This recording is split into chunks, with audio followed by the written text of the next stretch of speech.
Apartheid de género. Así han descrito varios analistas lo que el talibán instauró entre 1996 y 2001 en Afganistán y que podría estarse incubando nuevamente. Se teme que cuando las cámaras disminuyan, se concrete la retirada y el dominio territorial sea total, la represión lo será también.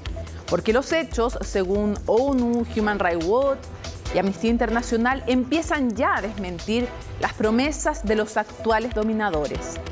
Prisioneras en sus casas, las afganas, más que ser salvadas, necesitan ser escuchadas y apoyadas en sus luchas. No como antes y después de los fundamentalistas, cuando muchos las usaron como pretexto para ocupar militarmente el país, cuando lo que en verdad, y hoy lo reconocen, les importaba, era el terrorismo que ahí se albergaba. Una sola mujer viviendo esta y otras angustias debería constituir razón suficiente para que la indiferencia no sea opción. Pero la realidad es otra.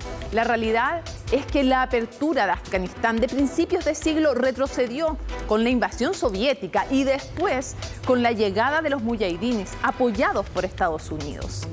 Las mujeres aprendieron que podían ser invisibles para la comunidad internacional, incluso sin burka, esa burka que luego los talibán las obligaron a usar.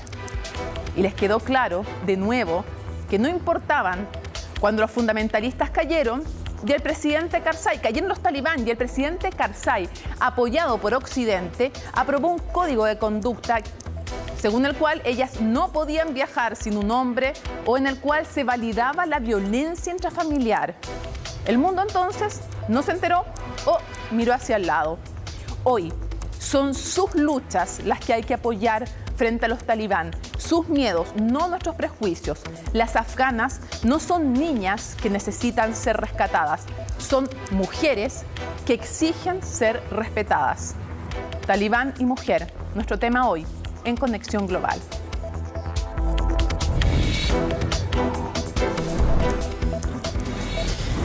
Las mujeres en Afganistán, una dura realidad. Vamos a estar en algunos momentos más con una entrevista exclusiva de Conexión Global en CNN Chile con Sara. ¿Quién es Sara?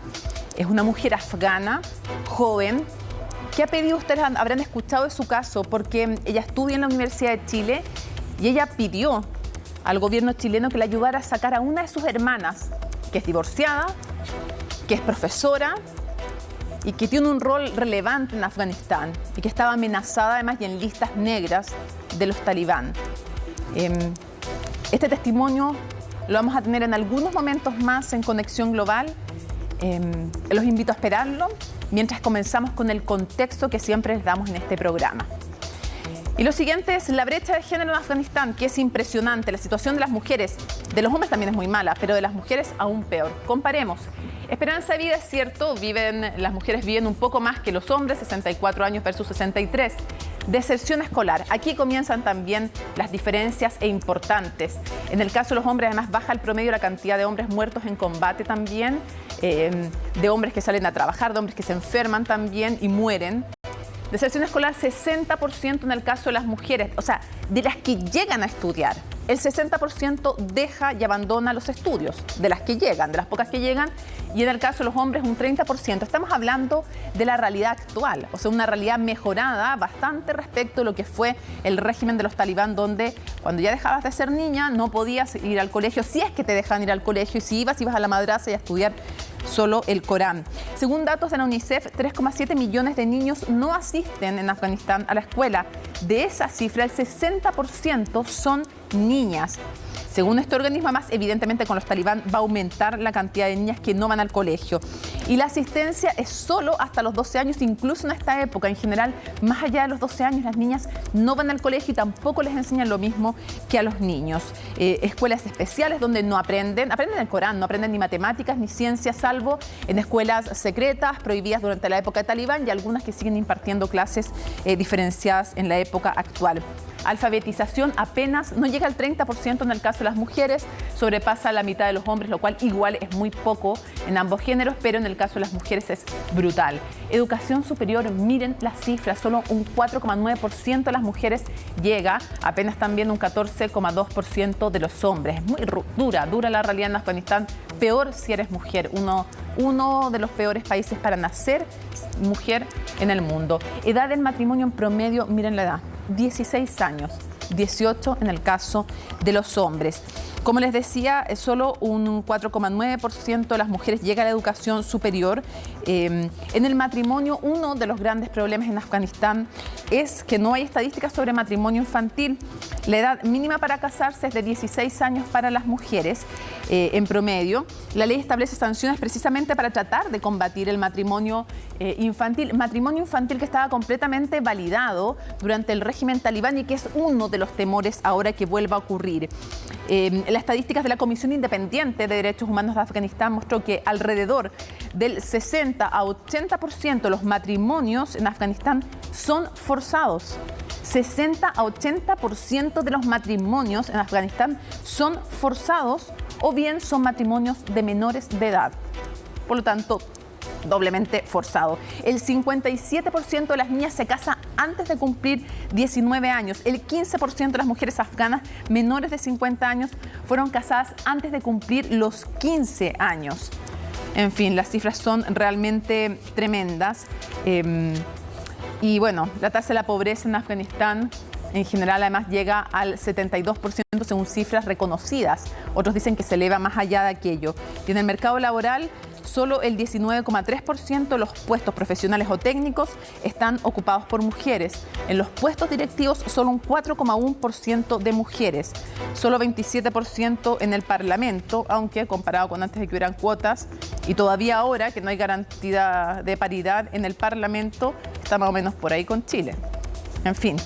Pero de verdad, bueno, nunca han tenido evidentemente una jefa de Estado. Eso es algo impensable hoy día en Afganistán. Y si la situación es mala ahora, fue peor con los talibán y el riesgo es evidentemente que pase en el futuro. Nuestra siguiente entrevistada no había conversado todavía con ningún medio, a lo menos en Chile, pero habíamos escuchado en nuestro país de ella. Sabíamos que es una afgana que lleva más de 10 años en nuestro país y que le pidió a nuestro gobierno ayuda urgente para sacar de Afganistán a su hermana. Por primera vez entonces conversa con un medio chileno. Sara, muchísimas gracias por la confianza además y por estar con nosotros. Gracias a usted por confiar en mí y invitarme a su programa. Lo primero que quiero preguntarte antes de conversar sobre tu hermana, quiero saber cómo está ella ahora. ¿Cuál es la última vez que tú hablaste con tu hermana? Si quieres decirnos o no su nombre, porque queremos respetar todo eso. Ya, hablé con Zainab.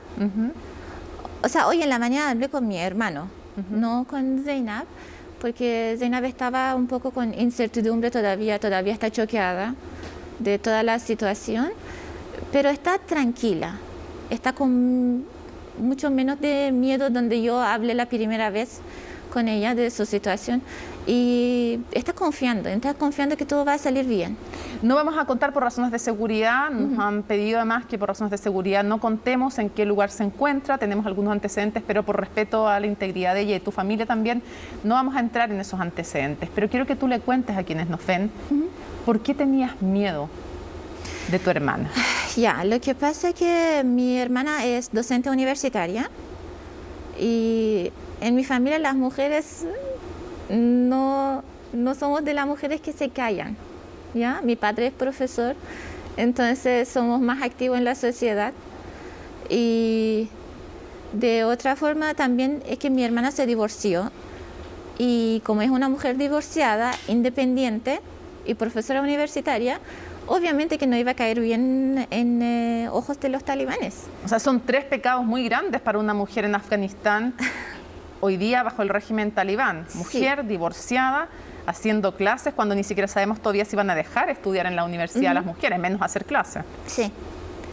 Y sabemos que hay algo existe entre los talibanes que ellos antiguamente en su primer gobierno hacían algo que se llamaba como Nikah Yahudi, como matrimonio forzado. algo así, pero en este caso sería como un premio por la conquista de la ciudad. Es un botín. En el fondo Sí. las mujeres son botines para los guerreros. Sí, de lo poco que hablé con mi hermana, ella dijo que recibe llamadas de un compañero del trabajo, otro profesor de la universidad, y le dice: profesora, esté donde esté, arranque, porque su nombre está en la lista y los talibanes la van a buscar. En estas listas negras. O en las listas para O buscar de unas mujeres específicas de la ciudad de Bamiyan. Entonces, mi nombre de mi hermana estaba en esta lista. Pero era una lista para represión, por represión política, o eran estas listas que son otras también, que son para buscar mujeres para forzar matrimonios. Eso definitivamente. Ellos iban a buscar a mi hermana para eso. Y también para callarla. Ambas cosas a la vez. Sí. ¿Cómo fueron esos primeros días, Sara, en que te enteras que logran el control del país los talibán? ¿Y tú en qué pensabas? Porque cuéntanos qué familia tienes en Afganistán todavía. Tengo muchas familias. Socialmente son bastante activos, entre políticos y muchas cosas que puedo decir. Pero yo de verdad las noticias preferí no verlos, no escucharlos, porque yo estaba con las pruebas de la universidad. Entonces mi mamá me dijo: hija, no pongas atención a ninguna cosa de Afganistán, enfócate en tus estudios. Hasta que yo veo en las noticias que ya todo el país estaba cayéndose. ¿Qué pasó?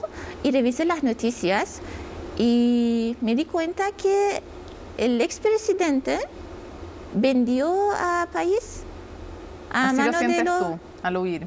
Sí, porque lo que hizo el presidente 3 meses antes de que llegan los talibanes, cambió estratégicamente los gobernadores de las regiones que fueron primero en caerse. Después sacó al comandante jefe, a todos los militares de alto cargo y con mucha experiencia. Entonces, ¿tú sientes que en el fondo les hizo un favor a los talibán? Sí, Pero, porque Sara, los talibanes, conquistaron el país sin ninguna guerra. habían hecho, Andrea Feldman, un experto, nos contaba la semana pasada que habían ido haciendo acuerdos con cada uno de los gobernadores que les permitiera también avanzar, y con un ejército además bien corrupto, algún otro con poca preparación, que era una mezcla de factores bien... Lo que pasa es que los corruptos yo siento que eran las autoridades, porque los soldados, ellos protegieron con su cuerpo a la población. Lo que pasa es que los soldados no tenían ni siquiera armas. Algunos no tenían ni qué comer. No, o sea, a ellos no les interesaba tener comer o no, les interesaba proteger a su pueblo. Un diputado de Farah, que es otra de las regiones, él comentó que los soldados le llamaban y decían que nosotros necesitamos refuerzo, y no llega ese refuerzo. Cuando buscaron al fondo por qué no llegaba ese refuerzo, decían que hay un contrato firmado por el presidente que los soldados afganos no deben ser apoyados de ninguna forma. Sara, ¿cómo se te ocurrió pedir ayuda para que trataran de sacar de Afganistán a tu hermana? Lo que pasa es que cuando enteré de todas esas situaciones, llamé a mi hermana, que estaba en más contacto con mis padres. ¿Ella tiene hijo? No, ella es soltera, es una mujer, digamos, más moderna. Sí. Y le pregunté cómo está, y ella me dice: los papás son viejos, no los van a matar, no te preocupes. ¿Ya? ¿Y qué pasa con el resto? Y me dice: tengo un hermano que es arquitecto, su esposa también trabajó con OTAN y también hizo varias caricaturas en muchas revistas, en muchas competencias internacionales respecto de la crítica que tenía por corrupción y a los talibanes. Y me dijo que el hermano ya salió, no te preocupes por él. Y las otras hermanas tienen marido, tienen recursos, se van a salvar. El problema soy yo. Yo estoy siendo perseguida y estoy en ese momento escribiendo muchas cartas a muchas embajadas para que me salven. En ese momento yo escribo en mi Facebook: Dios proteja a mi familia, te ruego, recen por ellos. Nada más, porque sentí que no podía hacer nada más. Y yo estoy siendo amadrinada desde 2019 por una asociación que se llama Doctora Mamá. Y ellas me llaman y dicen: Sara, ¿qué pasa? Y les cuento esto. Y me dicen: ya, nosotros vamos a buscar el contacto para ver si podemos avisar a alguna autoridad que te puede ayudar. Y en eso era la noche de sábado, el día domingo, la tarde, me llama José Peralta de la universidad y me dice, Sara, te va a contactar Simón Boric. ¿Ya? Que expliquemos a la gente que nos está viendo que trabaja en comunicaciones en la Universidad de Chile y de ahí surge el contacto y hace el puente con Cancillería para este trabajo, del cual nos han pedido que no contemos más porque hay razones de seguridad y a través de Cancillería comienza este trabajo que involucra, ya lo van a saber cuando en el fondo finalmente pueda llegar a nuestro país tu hermana, pero que involucra a hartas personas y hartas organizaciones para sacarla de Afganistán. Entonces por eso no profundizo más, pero ¿te emociona, Sara, cuando piensas en ese momento en que conversaste con tu hermana? No la veo 14 años. 14 años sin verla. Me emociono yo también, Sara. Lo siento. Perdona, me emociono yo también. Quiero retroceder un poco en el tiempo, Sara. Ya. Tú naciste en Irán. Sí. Tu padre es profesor. Sí. Tu madre siempre ha estado con ustedes en la casa. Sí. Y tú me cuentas que tú volviste a Afganistán cuando ya no estaban los talibán, se habían ido hace un par de años, tenías 14, 15 años. ¿Cuándo es la primera vez que tú escuchas talibán? Tenía 8 años. O sea, estabas en Irán. Sí. Recuerdo una mañana en las noticias decían que los talibanes avanzaron a región donde vivían mis padres, su infancia, digamos. Y vi a mi madre que estaba llorando, mi padre estaba furioso. Y yo tenía 8 años y no entendía qué estaba pasando. Y me estaba preparando para ir al colegio, la tele estaba prendida y veo la noticia que dicen que los talibanes conquistaron tal parte y van a decapitar a todos los niños Hazara sobre 16 años. Y yo veo a alguien que está empujando a un niño que tenía las manos así atados, lo empuja, lo pone en el suelo y otro tenía un cuchillo en la mano y de ahí cortaron las imágenes y después mostraron enseguida otra imagen que había un camino, muchas casas destruidas y estaban troncos de cuerpo humano, no estaban ni cabeza ni tenían extremidades, eran tronco y tronco y tronco. Y en ese momento mi hermana mayor me dice, Sara, ¿por qué estás mirando eso? No debes ver noticias, ve al colegio. Y yo era la primera vez que yo escucho la palabra talibán y veo esta imagen. Lloré todo el camino hasta el colegio. Entonces, cuando tú sabes que el riesgo de tu hermana ahora, me imagino que te lleva también a esas imágenes y eso que viviste antes. De hecho, cuando yo estudié anatomía en la universidad, el sector de cabeza y cuello me costó mucho. Me costó mucho estudiar. Porque justo en ese tiempo a un amigo familiar lo habían matado de esa forma. Le habían sacado los ojos, la piel y le habían cortado el cuello. ¿Los talibán? Sí. Él era un ingeniero en electricidad y descubrió una corrupción en la autoridad, en Herat, y despidió a alguien. Y él tenía un contacto de los talibanes y por motivo de venganza lo mataron. Es que es bueno recordarle a quienes nos escuchan que luego que dejan el poder, el 2001 se refugian en ciertas zonas y no se van del todo de Afganistán. Los talibán siguen estando y operando, aunque aisladamente, en algunos sectores de Afganistán. Sara, tú llegaste de 14, 15 años a Afganistán. ¿Qué te decía la gente de cómo había sido vivir entre el 96 y el 2001 bajo el régimen de los talibán? ¿Qué te decían? Recuerdo que la profesora de colegio que yo estudié en Afganistán decía que una noche cuando fue a sacar agua del pozo de su patio, en vez de agua sacó sangre. ¿Sacó sangre? Y de las cosas que yo escuché también el hecho que decapitaban, ellos iban con decapitación. También había historias sobre que cortaban los senos de las mujeres, los ponían sobre lanzas o palos y caminaban por la calle. Miren lo que vamos a hacer con sus mujeres, asustando a la gente. Tú no podrías haber estudiado bajo la época del talibán. No. Hay muchas mujeres que no pudieron estudiar, ni ir al colegio, ni nada. Estudiaron a escondidas, como yo escuché que habían algunas profesoras que estaban como, digamos, en sus casas, hacían clases particulares. Entonces, arriesgaron su vida para educar a otras mujeres. Y las niñas llevaban el Corán, porque era el único libro que permitían los talibanes, y dentro del Corán había libros de colegio, de ciencia, biología, cosas así. Entonces ellos iban con ese libro y cuando llegaban a la casa de profesora empezaban a sacar cuadernos, etcétera, y empezaban a estudiar. Esa fue la forma que me comentaron que en época de los talibanes las mujeres lograron estudiar. Porque ha sido una resistencia permanente a lo largo de la historia de Afganistán, más fuerte todavía en la época de los talibán, la de las mujeres por hacerse un espacio. Sí.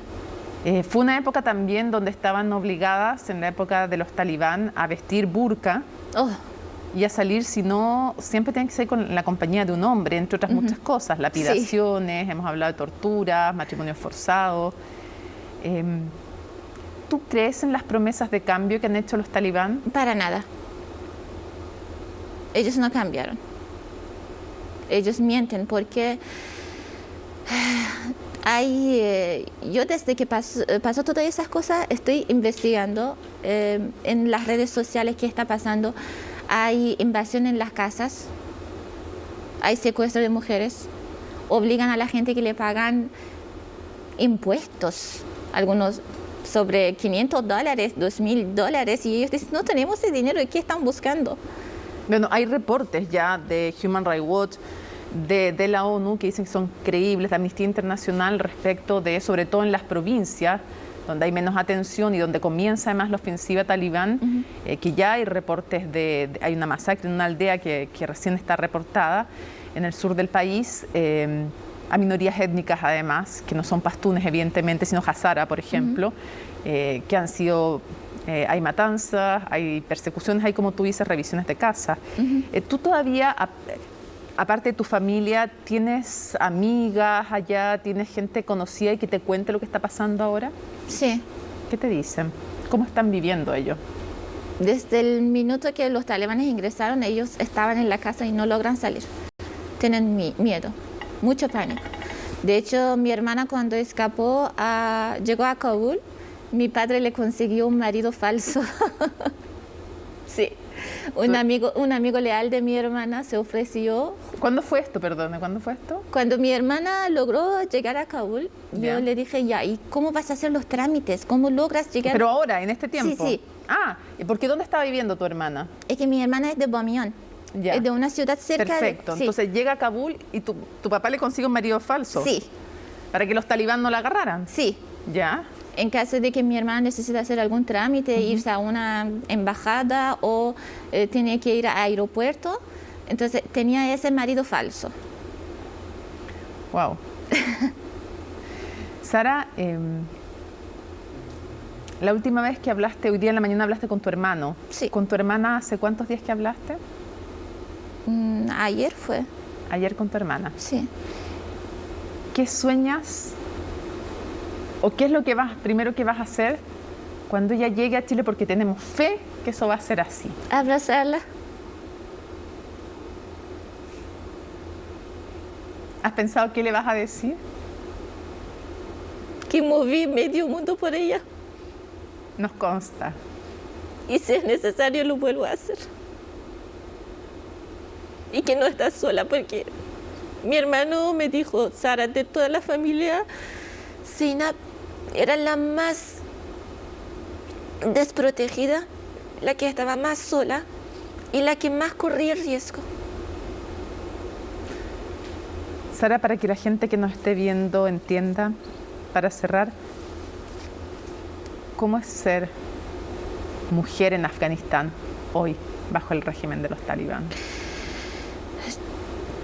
Todavía, bajo el régimen de talibán yo siempre dije ser mujer es un crimen, ¿ya? Y hoy veo muchas declaraciones de mujeres. Están llenos de miedo e incertidumbre porque no saben qué es lo que les espera. Porque cuando, digamos, hace 20 años, Afganistán era un país totalmente como hecho ceniza, ¿ya? Fueron las mujeres, fueron los profesionales que volvieron al país. Todo en conjunto lograron construir algo. Y todos estaban llenos de sueños. Y todos esos sueños, de la noche a la mañana,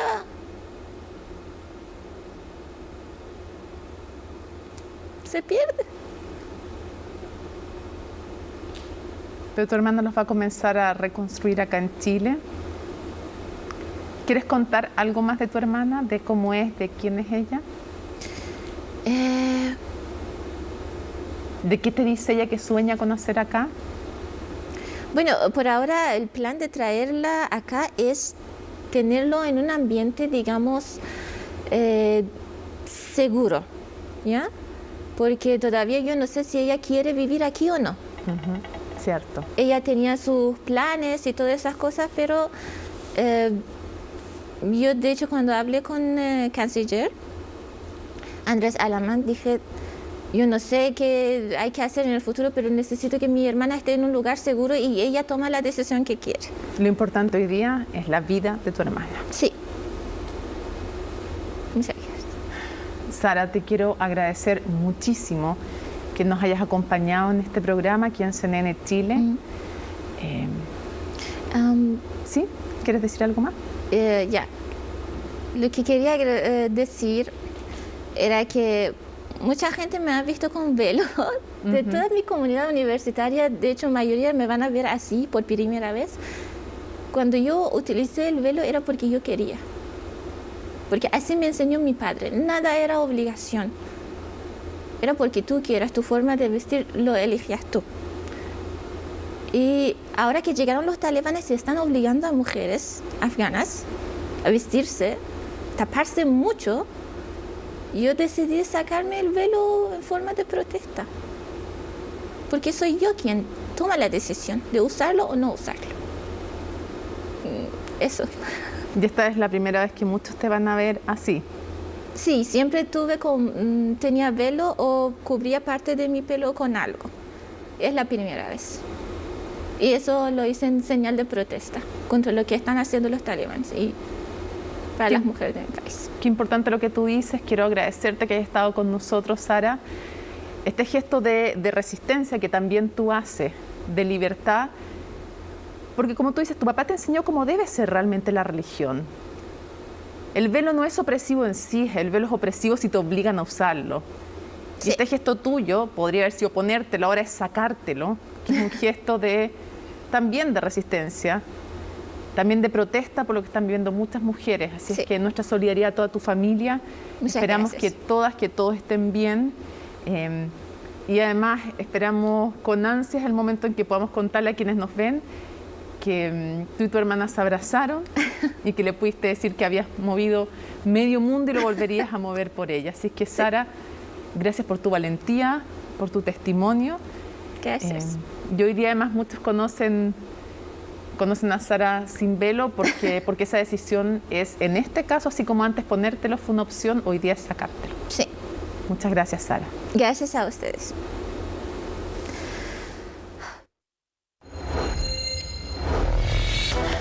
Es muy difícil retomar después de haber conversado con Sara, pero queremos seguir dando testimonio de lo que viven las mujeres y han vivido en Afganistán y también en otros países. Bueno, ahí está la burka, algunas de las vestimentas que a veces eligen, pero muchas veces han sido obligadas a usar. Burka, ese atuendo azulado, las cubre por completo, entonces se utiliza especialmente entre los pastunes. De hecho, los talibán son pastunes de Afganistán y Pakistán y ellos lo llevaron al resto del país obligatoriamente, entonces, en el 96 hasta el 2001. Veamos entonces el niqab. Es un velo facial, el niqab, completo, que solo deja al descubierto los ojos, pero es un velo facial y se ocupa entre los países árabes del Golfo Pérsico y también en algunas partes de Asia Occidental y África y también en algunos sectores de la India. Después está el chador. ¿Qué es el chador? El chador es una prenda negra que cubre todo el cuerpo, pero deja el rostro al descubierto y es de uso tradicional más bien en Irán. popularizado en Occidente por la Revolución Islámica iraní. También lo usan chiíes en el Líbano, más conservadores, Irak, Bahrein y Arabia Saudí. Veamos qué es el Al-Amira. Tiene dos piezas. Por un lado es una suerte de gorro que cubre la cabeza y el pelo, y por el otro una pieza larga rectangular que cubre entonces hasta los hombros. El cuello queda cubierto, pero el rostro sí es visible. Y ya lo conversábamos también, es un velo islámico que es más extendido. Se trata de un pañuelo ajustado que rodea la cabeza y el cuello, pero no cubre el rostro. Y finalmente, Shaila es un pañuelo en forma rectangular, entonces, similar al hijab, que cubre la cabeza y los hombros. Y hay distintas formas de usarlo, sobre todo en el sector del Golfo, es donde más es empleado. El punto es, una cosa es cuando te obligan y otra cosa es cuando tú eliges usar algunas de estas vestimentas.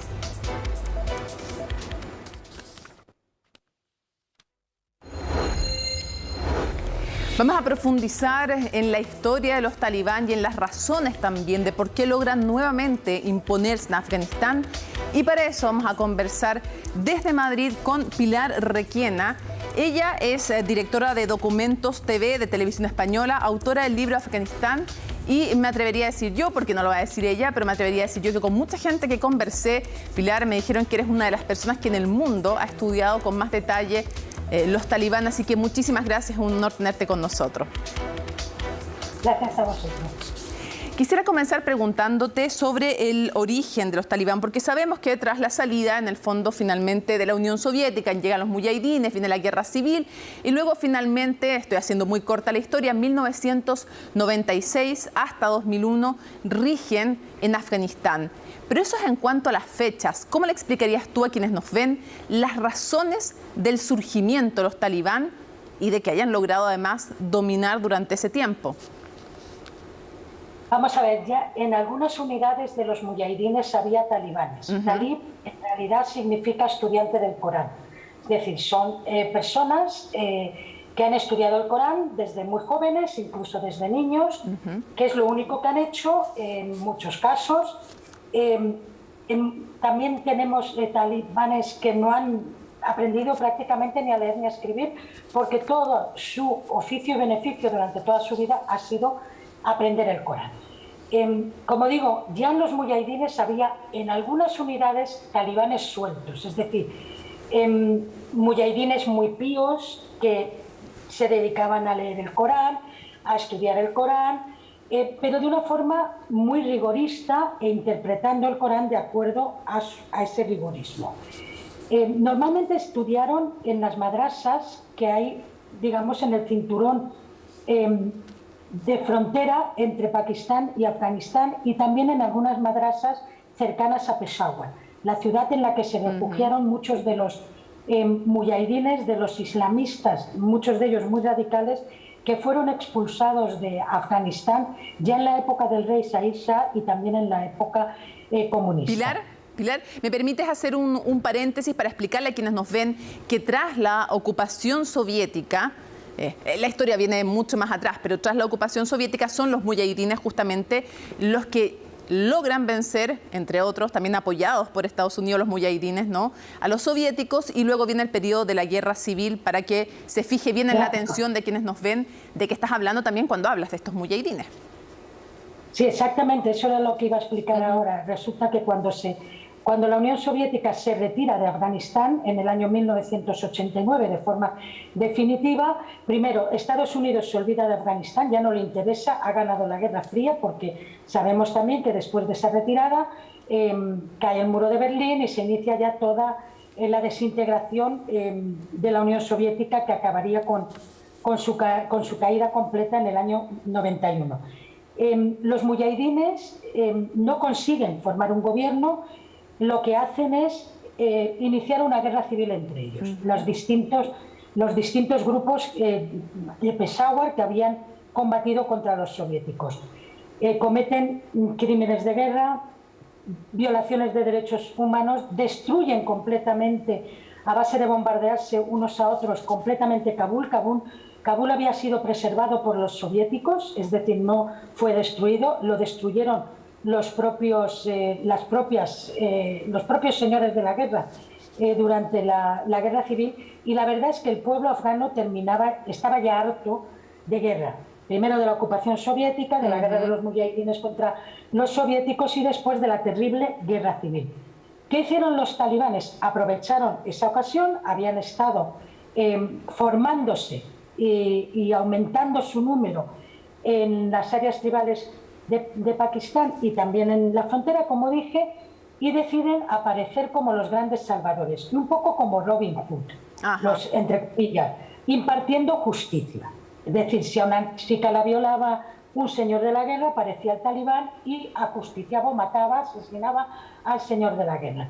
Que no es señor de la guerra, eran más que nada seguidores de ese señor de la guerra. Entonces se corrió la voz un poco de la justicia de los talibanes. Aparecieron por un lado con el Corán y por otro lado con el Kalashnikov, proponiendo y prometiendo justicia, estabilidad y paz. Claro, los afganos, que estaban ya hartos, dijeron que sí, o sea, los aceptaron.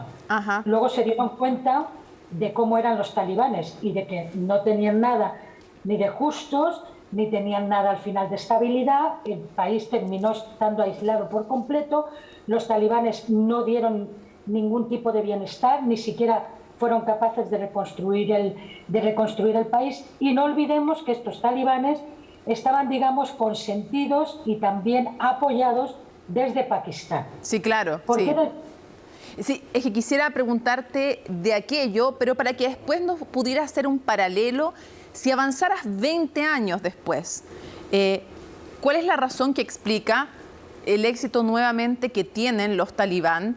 Obviamente que hay factores internacionales, está también el acuerdo al que se llega con Estados Unidos, pero que tú nos expliques nuevamente, hay razones de un triunfo inicial, pasan 20 años de ocupación militar estadounidense, gobiernos también afganos, y luego de nuevo los talibán. ¿Por qué?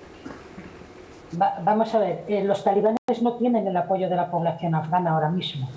Mayoritariamente no lo tienen. Sí lo tuvieron en el año 96, pero por las razones que he dicho, porque las promesas de estabilidad y paz pudieron sobre lo que podía esperarles, que no lo conocían. Ahora lo conocen y no quieren ese régimen. Pero ¿qué ha ocurrido en todos estos 20 años? Primero, los talibanes fueron expulsados del país, pero ellos quedaron refugiándose en las áreas tribales de Pakistán, es decir, a lo largo de la frontera, esperando mejores momentos.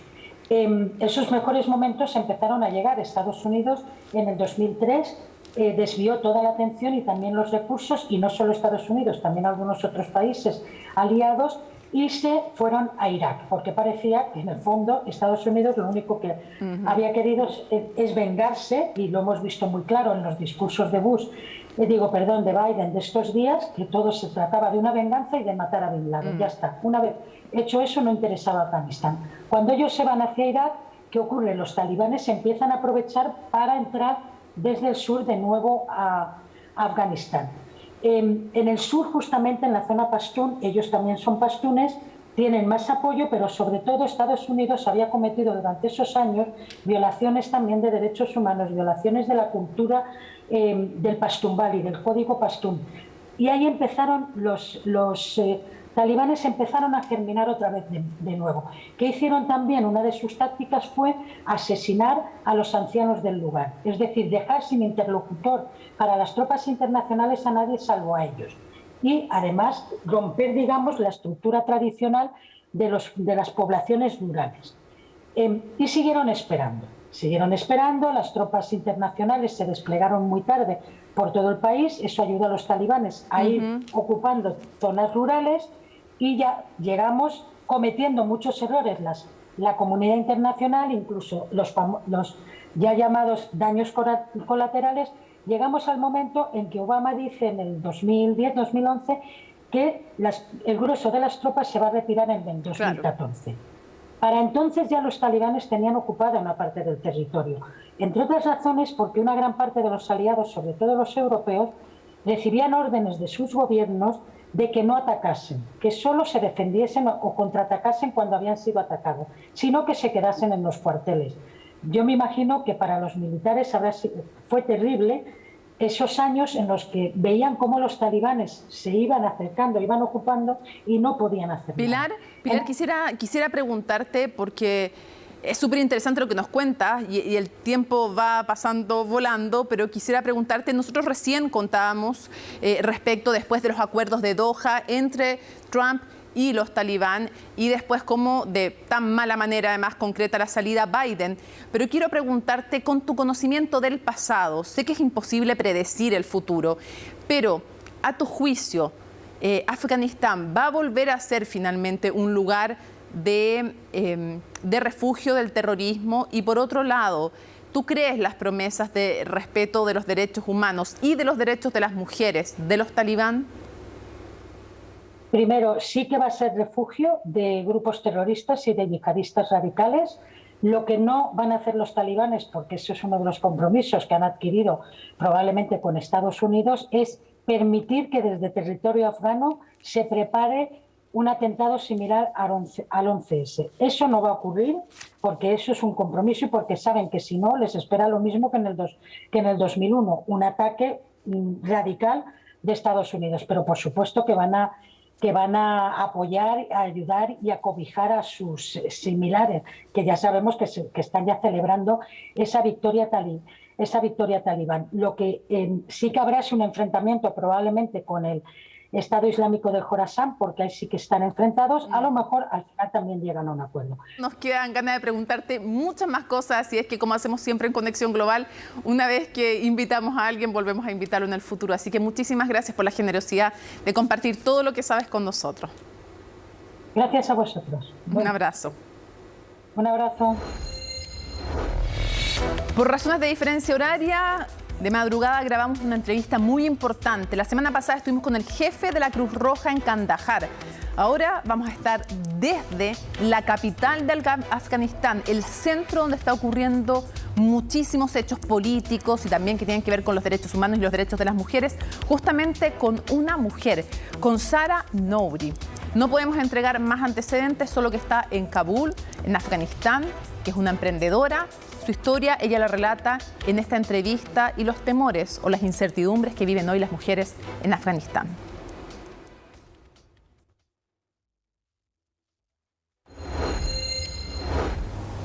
Esta es una entrevista muy especial porque vamos a tener contacto desde Kabul, Afganistán.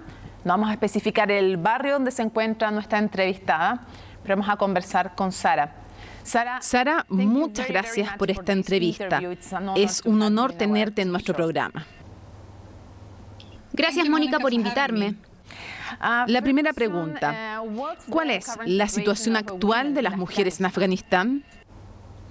Bueno, la situación actual de las mujeres afganas es la misma que la de todo el mundo, la que no está clara. Hasta ahora escuchamos desde los líderes talibanes, lo que hemos escuchado de ellos suena positivo. Dicen que las mujeres pueden estudiar y trabajar si quieren hacerlo, pero las circunstancias bajo las cuales ellas pueden hacer eso tienen que ser definidas aún. ¿Y de qué tienes miedo? No tengo miedo, pero estoy muy preocupada. Hasta que los talibanes tomaron el poder, temíamos ataques suicidas, lanzamientos de cohetes y delitos, pero ese miedo ha disminuido porque la situación de seguridad ha mejorado y esperamos que eso siga. ¿Qué crees que pasará con los derechos de las mujeres bajo el régimen talibán? Si además tienes el recuerdo del pasado, ¿qué crees que ocurrirá? Bueno, no puedo responder lo que ocurrirá ahora, porque la situación, como dije antes, es muy incierta a esta altura. Los líderes talibanes siguen diciendo que a las mujeres se les concederán derechos en cuanto a la ley islámica, que es la Sharia. Sin embargo, esa es una declaración muy vaga y aún no sabemos los detalles de aquello. Funcionamos en la práctica. Yo no experimenté ni presencié el anterior régimen talibán y muchas de las mujeres con las que he trabajado o eran muy jóvenes o aún no habían nacido, pero de lo que he escuchado las mujeres no tenían permitido ir a la escuela o trabajar y debían permanecer en sus casas. No tenían permitido salir sin un hombre que las acompañara, así que me imagino que la situación para las mujeres y las niñas era muy difícil.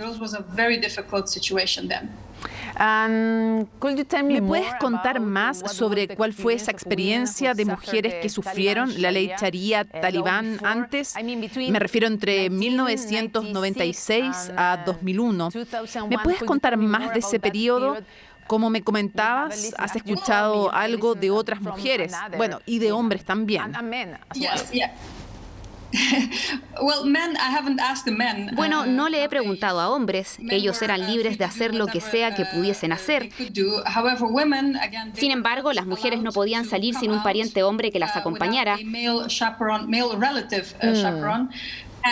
No tenían permitido ir a la escuela.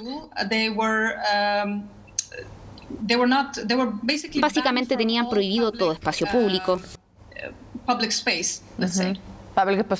Roles públicos y tenían que usar una ropa específica, por ejemplo. Sí, tienen que usar la burka afgana, en la que solo puedes ver a través de... Sí, solo tus ojos. Sí. Difficult time, I can imagine, no? Sí, me imagino que ese fue un tiempo muy difícil. ¿Qué se ha avanzado en cuanto a derechos de las mujeres en estas 2 décadas sin los talibán? Sí, millones de niñas eran libres para ir a la escuela y recibir educación. Las mujeres trabajaban tanto en el sector público como privado y tenían roles destacados en la sociedad. Tuvimos mujeres gobernadoras, parlamentarias, ministras y muchas empresarias que podían crear una empresa para mantener a sus familias. Start an enterprise and feed their families. Es otro mundo. Es otro mundo, sí. Completamente diferente. Absolutamente. Y muchas mujeres quieren salir de Afganistán ahora por ellas y por sus familias.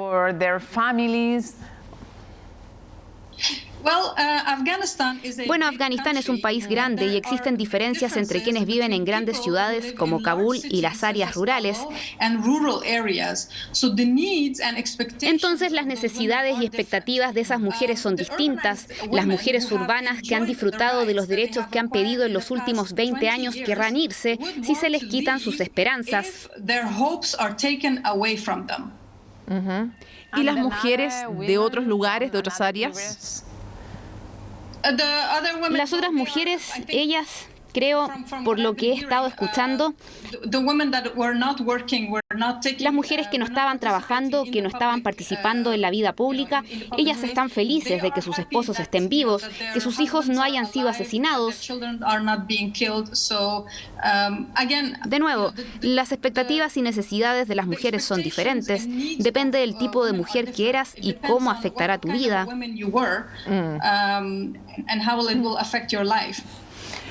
¿Cuál es tu rol en Smart Meaning, la organización en la que trabajas? ¿Y cómo representas, trabajas por las mujeres afganas? Soy la CEO de Smart in Mining. Es una consultora multidisciplinaria minera perteneciente y dirigida por mujeres, ubicada en Kabul, Afganistán. Como tal vez ya sabes, Afganistán es un país de riqueza mineral y empecé esta iniciativa porque hasta ahora Afganistán ha estado dependiendo de ayuda extranjera y el desarrollo de la industria minera es una forma para que Afganistán se transforme en un país económicamente sólido y Afganistán será única y verdaderamente independiente si es económicamente independiente. Truly be independent if it's economically independent. ¿Y cómo represento a las mujeres? Bueno, asumiendo el liderazgo y mostrando el camino a otras mujeres para que puedan ser parte de la sociedad y de la economía. Es por eso que he reconocido a las mujeres en el sector minero de Afganistán y con eso queremos comprometer a más mujeres en el sector estructural del país, porque hay un gran potencial para que las mujeres puedan ser contratadas en la industria de las gemas y las joyas. Pero ahora y en el futuro, ¿te será posible trabajar como solías hacerlo?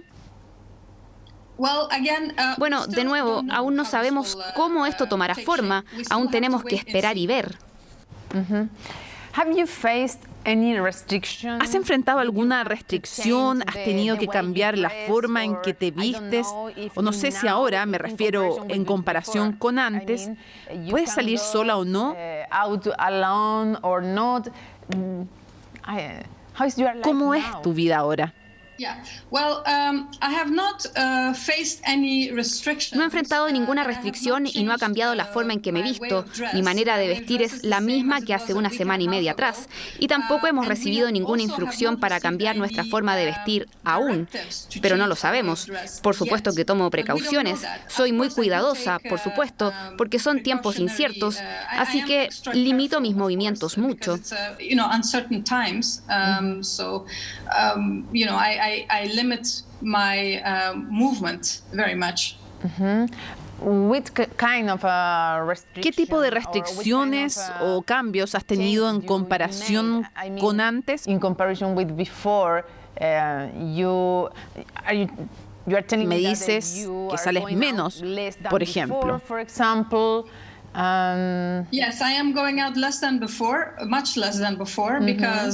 Sí, estoy saliendo menos que antes, mucho menos que antes, porque ahora es un periodo muy incierto y difícil.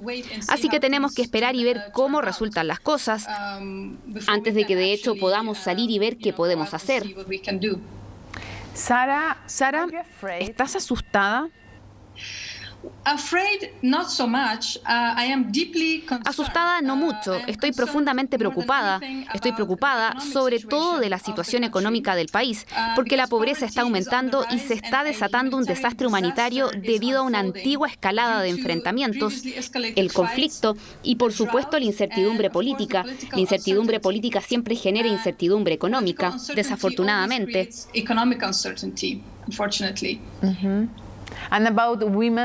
Y en cuanto a los derechos de las mujeres, porque hemos escuchado de Naciones Unidas y otras organizaciones que dicen que en otros lugares, reporteros y también en otras zonas, los talibán están yendo casa por casa, a una, a otra, buscando mujeres jóvenes, buscando a quienes colaboraron con estadounidenses y que no están respetando los derechos humanos como se debería.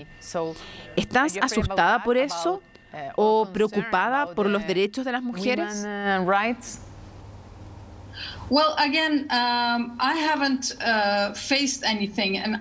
Bueno, de nuevo, no he enfrentado nada, ni tampoco he escuchado nada similar entre mis cercanos, así que no te puedo decir si ese es el caso o no. Tendremos que esperar y ver qué pasará. Los talibanes han negado que vayan casa por casa, los líderes lo niegan.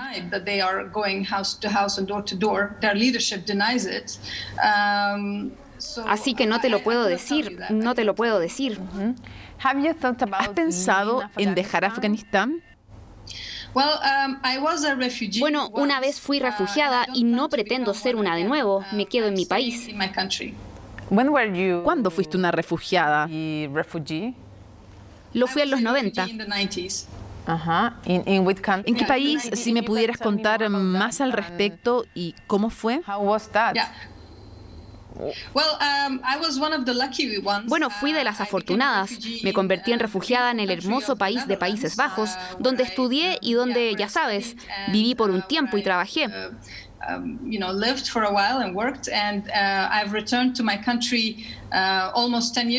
Regresé a mi país hace casi 10 años, a Afganistán, a trabajar y a contribuir para reconstruir el país. Y me he quedado. Es un sentimiento especial estar acá. ¿Por qué decidiste tú o tu familia ir a Países Bajos? ¿Me preguntas específicamente por qué decidimos ir a Países Bajos o irnos en general? No, ser una refugiada. La situación, claro, había una guerra civil en primer lugar y los talibanes llegaron al poder en cierto punto.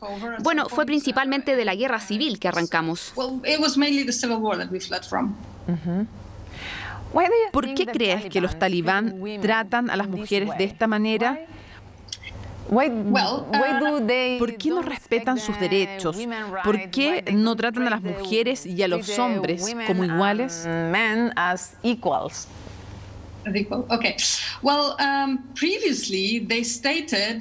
Bueno, previamente han declarado, este es su motivo declarado, que era para crear un ambiente seguro donde la castidad y dignidad de las mujeres puedan ser sagradas de nuevo.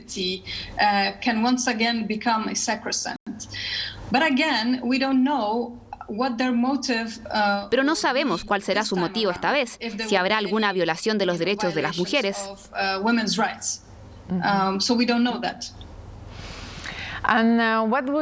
¿Qué le pedirías a la comunidad internacional que hiciera? ¿Qué tipo de ayuda pedirías? Los afganos tienen que reconstruir su país y la comunidad internacional nos puede ayudar no aislando al país, porque esto solo genera más sufrimiento para la gente que ya ha sufrido suficiente en los últimos 40 años de guerra. Así que pedimos ayuda para asuntos que son realmente importantes para los afganos. Estos son la economía, la educación y la salud. Y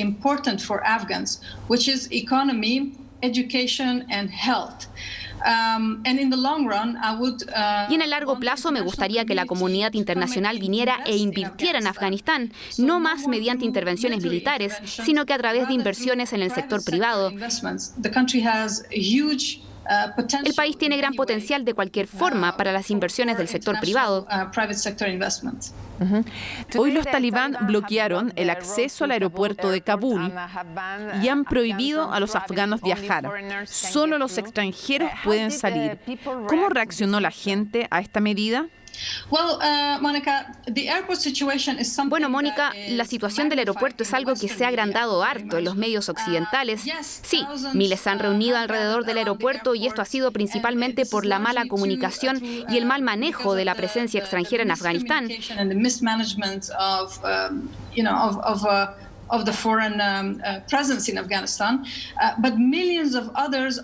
Pero otros millones no están allí, no lo están. Así que creo que es tiempo que pensemos en los millones de otros que no están en el aeropuerto.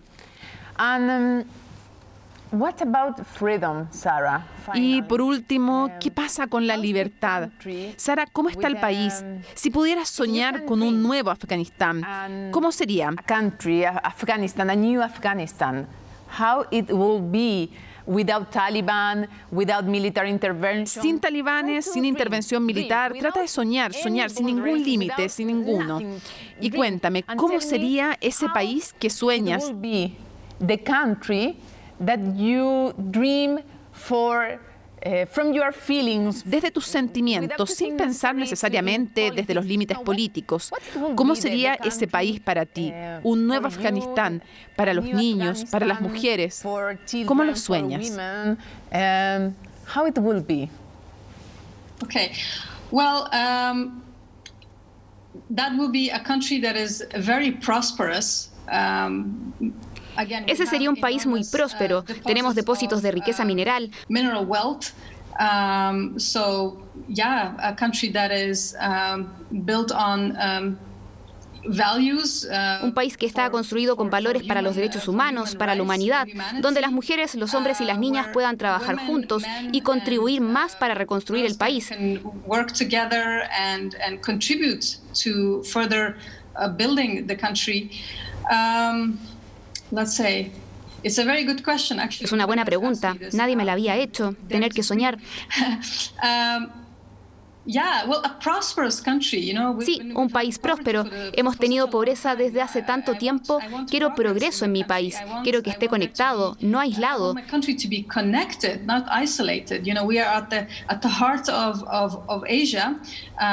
Estamos en el corazón de Asia. Quiero que haya trenes, que sea un centro internacional, un centro financiero.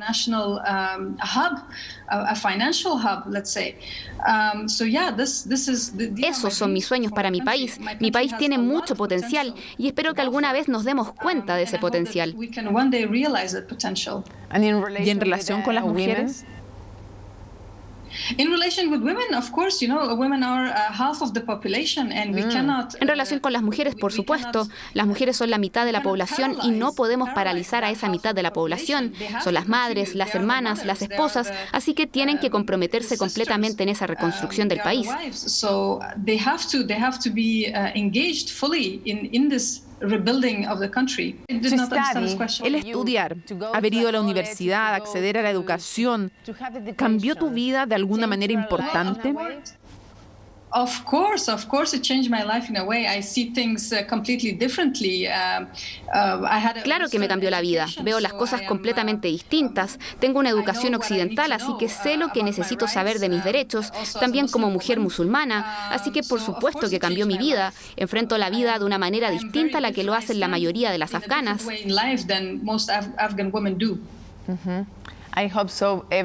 Espero que todas las mujeres afganas puedan tener eso. Sara, fue un placer hablar contigo. Muchísimas gracias por esta entrevista.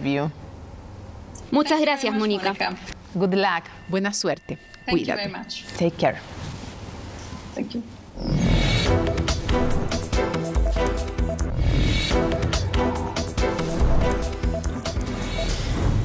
Es cierto que los años de los talibán entre 1996 y 2001 fueron terribles para las mujeres, también para los hombres, pero especialmente para las niñas, para las adolescentes y las mujeres, que es el centro de nuestro foco en el programa de hoy en Conexión Global.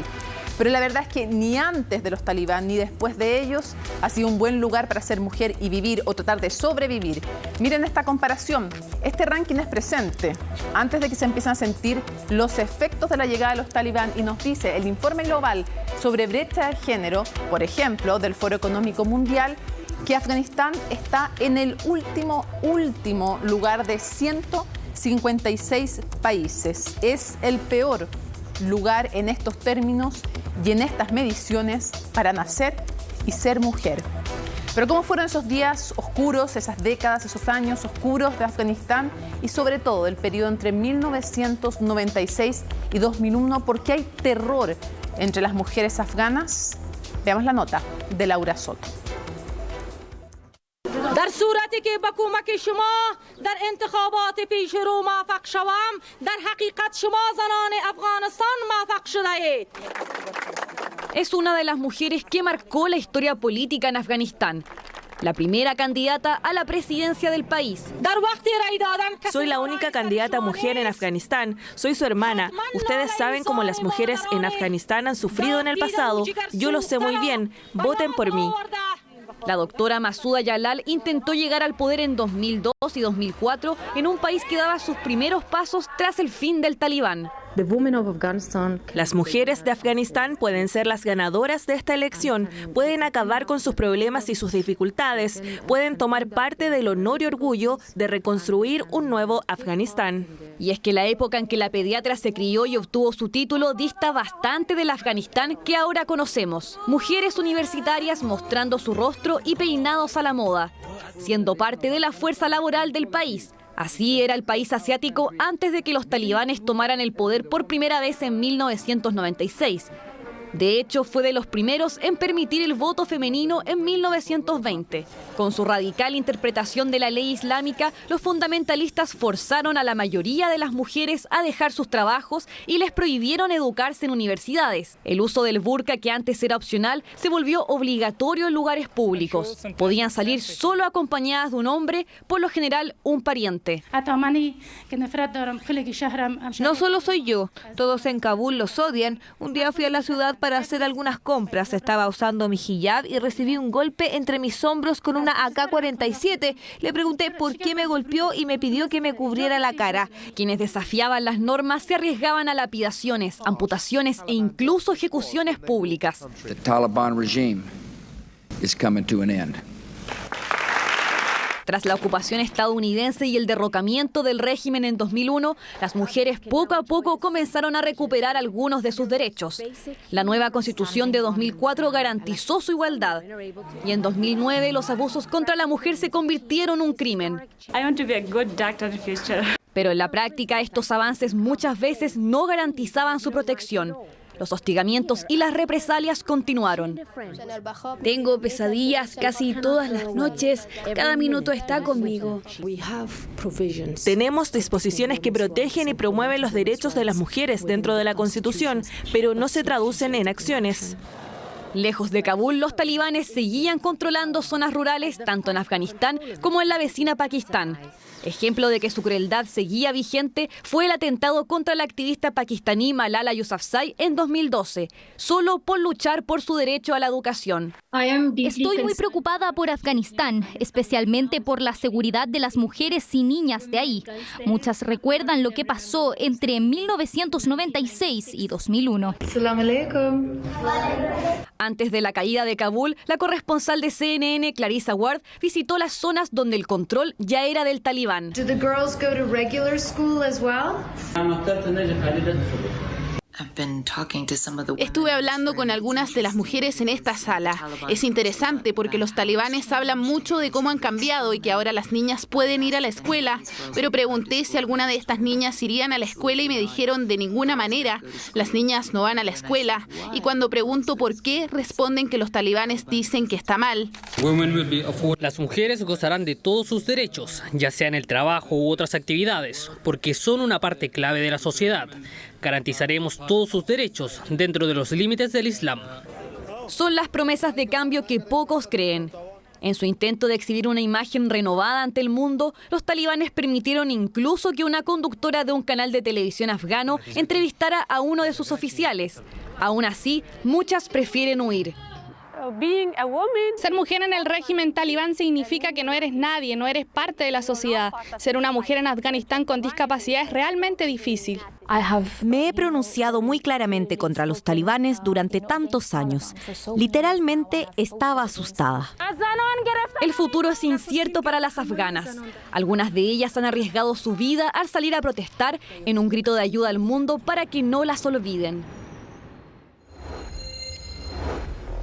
Talibán, mujeres, islam, burka, palabras y conceptos que están llenos de temores, pero también llenos de mitos. Y queremos profundizar en la situación de la mujer en Afganistán y en relación con el islam. Y para eso vamos a conversar. Desde Argentina nos acompaña una mujer que sabe muchísimo de esto, una de las principales expertas en la materia, Carolina Braco, politóloga de la Universidad de Buenos Aires, doctora en cultura árabe y hebrea. Muchísimas gracias por acompañarnos. Muchas gracias, Mónica, por la invitación. Además, lo sentimos como un privilegio porque sabemos que tienes muchísimas peticiones de entrevista en estos días. Te agradecemos tu tiempo y queremos comenzar con algo que no se sabe mucho, Carolina. Tenemos tantas cosas que preguntarte, pero vamos por varios temas. Lo primero, no se sabe mucho que a principios del siglo XX en varios países árabes ya hubo una especie de primavera respecto de avances en los derechos de las mujeres. ¿Cómo fue eso?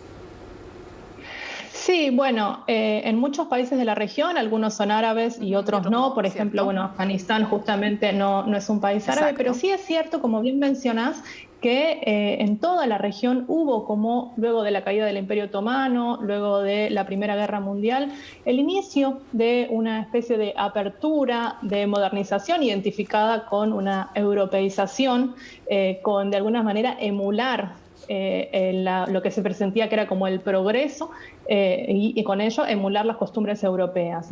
Fue así que, bueno, por ejemplo, la práctica del uso del velo comenzó a impulsarse por algunos modernizadores para dejarse atrás, la reclusión femenina, la segregación por sexos. Algunas de las prácticas que eran tradicionales de la región comenzaron a tratar de dejarse atrás con mayor o con menor éxito.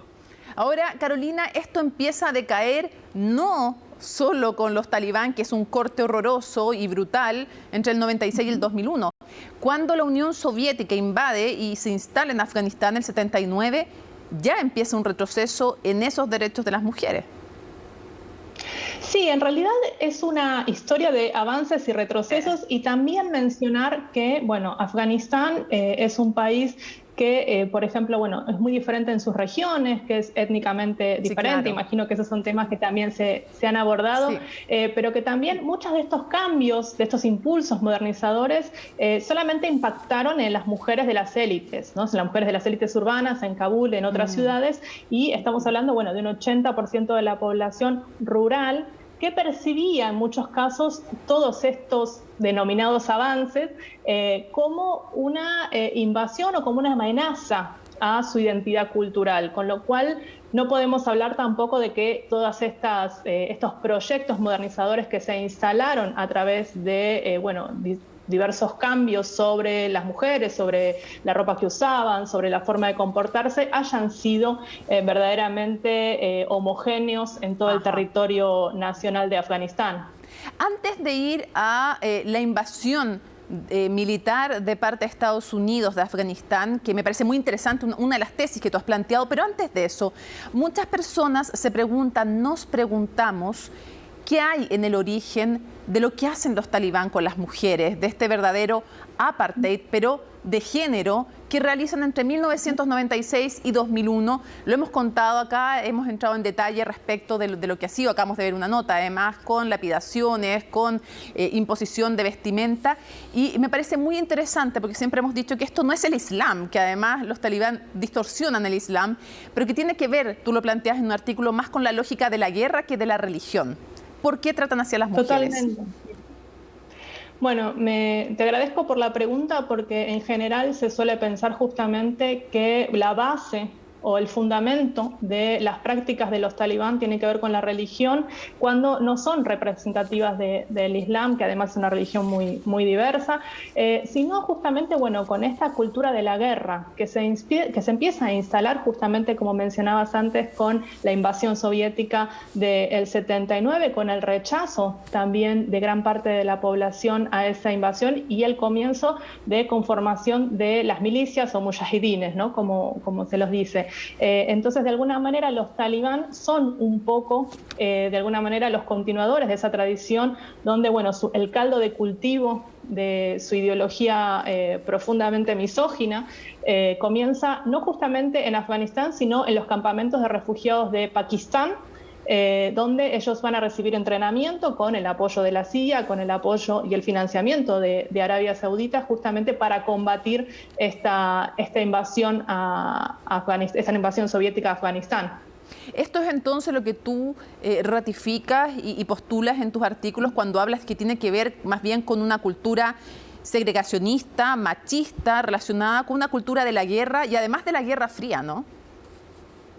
Totalmente, y además con algunas costumbres que ellos traían de la región que son orígenes, que es la región del sur, que tradicionalmente ha sido más conservadora, donde, por ejemplo, las mujeres no iban a la escuela porque no había escuelas para mujeres, donde utilizaban el burka. El burka no se utilizaba en todo el país, sino que ellos van a trasladar las costumbres, las propias costumbres de su lugar de origen, alimentadas con esta cultura de la guerra, donde se empezó a segregar fuertemente a las mujeres. De hecho, todas estas prácticas que ellos empiezan a instalar cuando toman Kabul en el año 96, son prácticas que ya se desarrollaban en los campamentos de refugiados de Pakistán: la segregación, la violencia, las prohibiciones, por ejemplo, prohibiciones como muchas han estado circulando en estos días, de usar maquillaje, de usar joyas y demás. Ya estaban impuestas en los campamentos de Pakistán, y lo que se hizo fue trasladar toda esa cultura tan misógina y de segregación al resto del país. Ahora quiero llevarte al tema de cómo se ha usado también, ya no es una tesis, digamos, solamente, sino que hay cosas que están súper explicitadas las autoridades norteamericanas. Incluso hoy día, desde la OTAN, se reconocía que el objetivo de estar en Afganistán era proteger a Estados Unidos y no, en el fondo, reconstruir un país, ayudar a construir un sistema más justo, sino que el tema del terrorismo, proteger a Estados Unidos y ya está. Entonces la pregunta es, que nos cuentes sobre tu tesis de cómo se ha utilizado la causa de, comillas, salvar a las mujeres para ocupar finalmente militarmente un país. Sí, primero señalar que esta es una tesis presentada por una académica de origen palestino, Lila Bulugot, ya en el año 2002, que ella justamente empieza a plantear, y un poco nosotras somos las herederas de su pensamiento. Que ella justamente retoma cómo a partir de los discursos de Laura Bush en ese momento y también de la mujer de Tony Blair, se empieza a instalar esta lógica salvacionista donde se cree que justamente se puede legitimar una invasión con la excusa de salvar a las mujeres afganas, que es un poco también lo que estamos viendo al día de hoy, y la lógica que se ha impuesto también en otros países como Irak, donde supuestamente el mundo occidental tiene que ir a liberar a las mujeres, cuando en realidad el mundo occidental también, si queremos, le ha dado la espalda a las mujeres afganas en estos últimos 20 años, donde se ha destruido su país, donde se ha destruido su economía y donde también ha habido una serie de políticas que las han marginado de los lugares de la política, de la economía, con lo cual, de alguna manera, bueno, todos estos proyectos de reconstrucción, de democratización, ¿no? Todas estas palabras que le gustan tanto a la política exterior estadounidense y de otros países, en general no han sido más que excusas para intervenir política y económicamente en Afganistán, pero también en otros países de la región. Ahora, es bien impresionante esto que tú mencionas, porque además uno en general quisiera ver que las mujeres más bien sean respetadas, escuchadas, pelear sus luchas, no rescatarlas, sino que apoyarlas en las reivindicaciones que cada una haga, sea en Afganistán, sea en cualquier país del mundo, ¿no? Pero tú mencionabas cómo, por ejemplo, la comunidad internacional, después de que caen los talibán, también abandona a las mujeres. Y, por ejemplo, me gustaría que nos contaran lo que ocurre con Karzai. Karzai asume el poder después de los talibán y resulta que, no digamos que fue muy progresista con las mujeres. Para nada. De hecho, bueno, Karzai es uno de los tantos denominados señores de la guerra que habían participado en la guerra civil afgana antes de la toma del poder de los talibán en el 96 y que justamente, bueno, se reinstalaron, ¿no?, en el poder, bueno, en su caso en la presidencia, pero también hay ministros, hay parlamentarios, y esto ha sido denunciado ampliamente por algunos de los movimientos de mujeres en Afganistán. Y como bien menciona, sobre todo a partir del 2004, que es cuando empieza, bueno, esta etapa de la denominada reconstrucción de Afganistán, empezaron a endurecerse progresivamente las políticas contra las mujeres. Si bien en la nueva constitución, que también es de ese mismo año, de 2004, se plantea una igualdad, se plantea un cupo femenino para el Parlamento del 25%, el amedrentamiento de las mujeres en la política, en ciertos sectores de la economía, incluso, bueno, ciertas políticas concretas que tienen que ver con códigos de conducta, sí, claro, verdaderamente han sido muy, muy regresivos, con lo cual tampoco podemos hablar de que verdaderamente haya habido una intención de mejorar el estatus de las mujeres en Afganistán, que siempre termina siendo una moneda de cambio entre los regímenes coloniales, los señores de la guerra y todos los sectores del poder, que usan mucho este discurso de los derechos humanos, los derechos de las mujeres, pero que finalmente siempre quedan relegados a la hora de bueno, plantear soluciones específicas, plantear soluciones políticas para el futuro de Afganistán y de su pueblo. Carolina, ha sido un placer conversar contigo. Seguiremos haciéndolo en otras ocasiones y por supuesto que me comprometo a subir tu artículo porque es un aprendizaje ese y otros que tienes para poder leer y profundizar en este tema. Muchísimas gracias. Gracias a vos, Mónica, un gusto. Un programa entonces en que nos deja preocupados por la realidad de las mujeres, de las niñas, de las jóvenes afganas, por supuesto, pero que también nos hace reflexionar sobre los abusos y violaciones a los derechos humanos que ocurren respecto de mujeres, niñas, adolescentes en distintas partes del mundo. La situación hoy día es crítica en Afganistán, pero la atención tiene que estar siempre vigente, siempre alerta. Nos vemos en un próximo programa de Conexión Global.